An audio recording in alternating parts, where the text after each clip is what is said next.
রাখাইনের যে মানবিক সমস্যা, যে সংকট, সেইটে মোকাবেলার জন্যে আন্তর্জাতিক সাহায্যের বিকল্প নাই এবং সেই কাজটি জাতিসংঘ তত্ত্বাবধানেই হবে।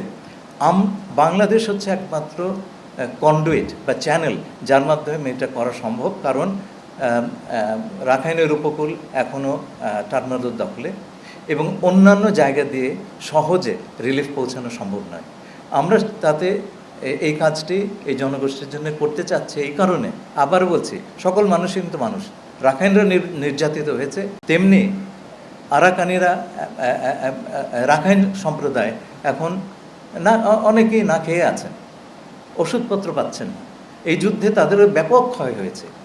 এই দুটোই হচ্ছে দুটো সম্প্রদায়ের ব্যাপক ক্ষতি হয়েছে এই যুদ্ধে। তাদেরকে দুই পক্ষকে সমর্থন দেওয়া, তাদের যতটুকু সম্ভব সাহায্য দেয়, এটা আমাদের কিন্তু একটা দায়িত্ব, শুধু আমাদের নয়, আন্তর্জাতিক সম্প্রদায়েরও দায়িত্ব। এই আমরা সবাই হয়েছি।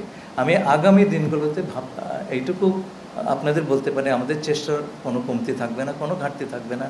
আমরা চেষ্টা করব যাতে মানবিক সাহায্য প্রদান প্রক্রিয়াতে আরাকানে একটা স্থিতির অবস্থা আসে, শান্তির অবস্থা আসে এবং সেইখান থেকে আরাকান তার নবসূচনা করতে পারে। সেটাই হচ্ছে রোহিঙ্গাদের প্রত্যাবর্তনের একটা বড় আপনার শর্ত বলবো না, এটা খুব প্রয়োজনীয় একটা বিষয়। তাদেরকে আমরা একটা ইনসিকিউর অবস্থায় ঠেলে দিতে পারি না।